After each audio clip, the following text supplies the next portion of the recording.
I'm watching the original animated movie Lilo and Stitch for the first time ever. I've heard great things about it. Let's check it out. For some reason, I never watched the animated Lilo and Stitch movie back in 2002. I was focused on high school and music, which is why I missed out on one of the biggest milestones in pop culture.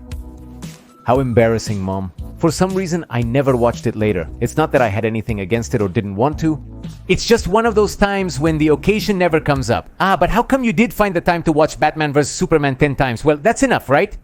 When a live-action version of the movie was announced, I decided to finally watch the original film.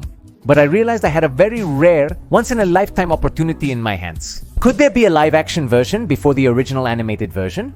Something that could be interesting to experience because I don't have any nostalgic or emotional connection to the animated version. I know almost nothing about the movie and don't understand its references. It's true, the other day I said punch buggy, and well, he didn't laugh. Yes, a punch buggy hit us in the middle of the street. But if you had understood the reference, would you have laughed? No, I still wouldn't have laughed. So, as I was saying, since I won't have a point of comparison, I think I'll be better equipped to see how good or bad the new Lilo and Stitch movie is. For once in my life. So, will I be able to watch a live-action remake without nostalgia or attachment to the original movie affecting my verdict? What will the result be? Will I enjoy the live-action remake more than the original animated version? Did the insurance pay my dad for the Beetle crash? Stay tuned as interesting things occurred. Let's begin. Last weekend, I went with my family to see the live-action Lilo and Stitch movie without having seen the animated version. And everyone tells me it's a gem, isn't it? This made my expectations high, but then I remembered it's a Disney live-action, so my expectations leveled out. Disney has a habit of making live-action remakes that are more expensive but lower quality than the originals. Remakes that add half an hour of runtime to the movies but inexplicably end up having more plot holes.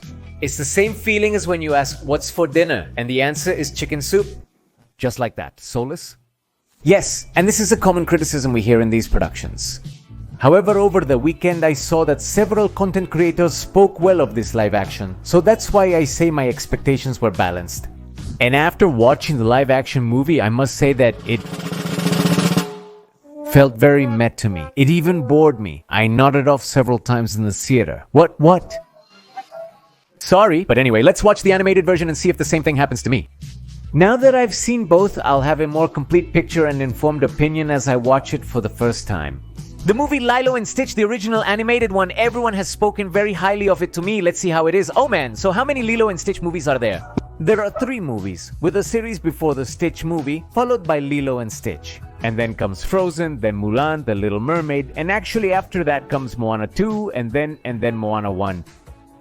I'm asking you to explain it to me clearly. Honestly, the live-action version discouraged me a little because the story didn't feel as emotional to me. Although I did see a girl behind me who was crying and crying in the theater, which made me think that maybe this movie clicks with some people and not with others. But after watching the animated movie, the truth is that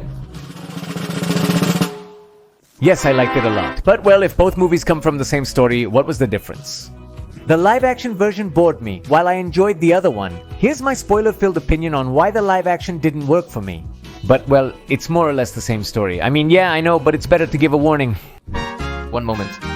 Do you hear this? The first problem I had with the live-action version is that some of the jokes and situations didn't seem particularly funny to me, which made the movie feel, well, a bit heavy. Because then, well, if it's a comedy and you don't laugh, what's the point? I later realized that those jokes and situations are better suited for animation due to the character's dynamic and expressive nature. For example, Lilo the girl is a great actress, and when I left the theater I genuinely thought she did well, but the animated Lilo is much more dramatic and expressive. The animation format allows her and other characters to be portrayed in certain ways and situations. I feel that the animation format allows you to do certain things that maybe you can't do in live action. So, well, here we have to ask ourselves, why do animated versions allow things that live-action remakes don't? For example, in both Lilo and Stitch movies, people mostly accept the idea that Stitch is a kind of weird dog, or at least some kind of animal. But in the animated version, we see him do more things that definitely no animal would do. Like dressing up as Elvis and playing the guitar on the beach without anyone suspecting anything. In the live-action version, this scene was moved to the credits as a nod, whereas in the animated version, it was part of the plot.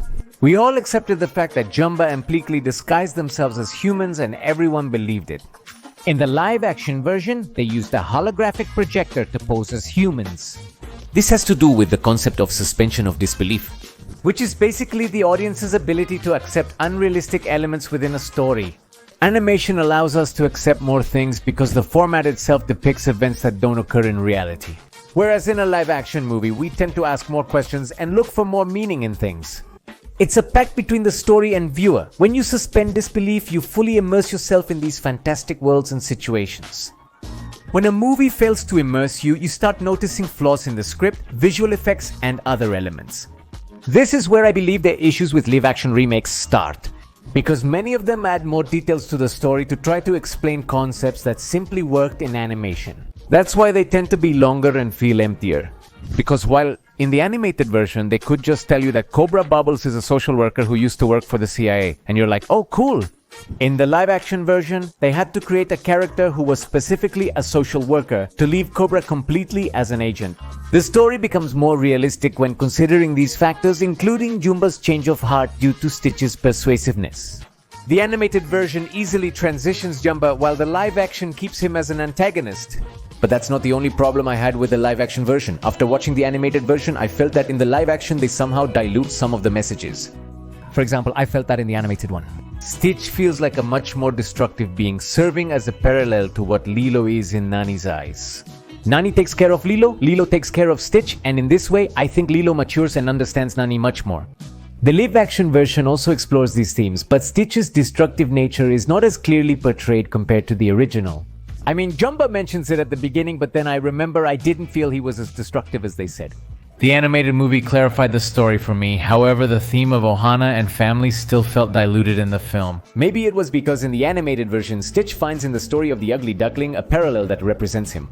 In the movie, he searches for his family, ultimately realizing he found one through a twist of fate. That's why I feel the animated version handles the theme much better. In fact, I also felt that they built the relationship between Lilo and Stitch much better in the original version, since they even have more conflicts that shape their relationship and put their friendship to the test. This version felt more emotional compared to the theatrical release, even though I watched the live-action version before the animated one. And well, the worst part is that the live-action one is longer. If only they didn't make the movie so long. In my opinion, a lot of time is spent trying to explain things that aren't explained in the animated version. And a lot of that time is spent developing new themes that they introduce into the stories. Nani wants to be a biologist, Marina Jasmine has a political stance, and Bella invents a washing machine. I'm sure you've noticed that Disney's live-action remakes introduce narratives and elements that the original movies don't have. But have you ever wondered why? Spoiler, is money the reason? It's always dirty money. We have to start by saying that Disney has many economic motivations for creating these live-action remakes. For starters, because the vast majority of them do very well at the box office. Not you, Snow White. I mean, we all complain about these remakes, but we keep watching them. Again, not you, Snow White. However, it's also a way for Disney to renew its intellectual properties and present them to a new audience.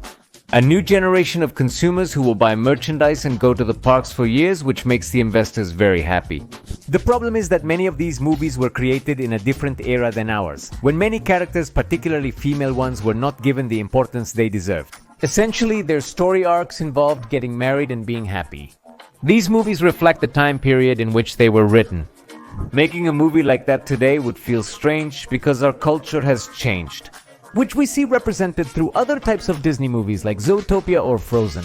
So the company introduces these narratives into its remakes in an attempt to update its message.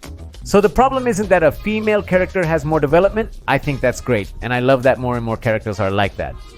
The problem is that these stories weren't originally conceived this way, so it makes us feel like the message is unnecessary. They've applied this approach not only to female characters but also to male characters like the Beast or Prince Eric from The Little Mermaid. They even have original songs in the remakes that expand their story and motivations.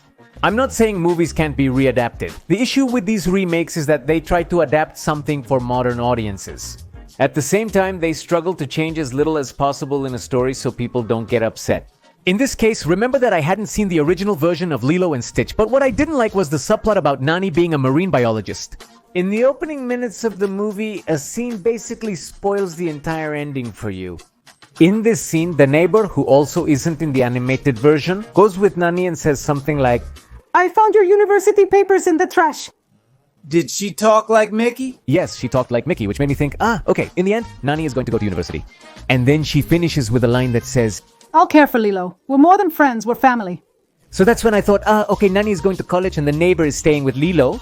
For me, this made many situations in the movie lose relevance as I already knew how everything would be resolved. The animated version didn't have the same impact on me since the neighbor character was absent. Nani has no interest in leaving the island, so I was unsure how the situation would be resolved. My verdict after this informal experiment? Yes. Indeed, the live-action versions have a lot of problems that go far beyond simple nostalgia. Some of these problems arise from trying to update a story that wasn't written in this era, while at the same time struggling not to change it too much. And another big problem comes from the fact that animation and live-action cinema are different mediums, with different rules. Since animated movies are made to exploit fantasy to the fullest, while live-action cinema often requires more explanations. I expected to enjoy the live-action version more since multiple people said it was good. And, well, it's a more current story, but I enjoyed the animated version much more, a movie that's over 20 years old. Which tells us that if a story is well told and its characters are well developed, will it still have the same impact it had at the beginning? It took me a while, but I finally watched Lilo and Stitch. But now tell them you haven't seen Treasure Planet? For pop culture and analysis, subscribe to the channel. That's all for today. I'm Gio, the Geek Monitor. Keep watching Beyond the Obvious.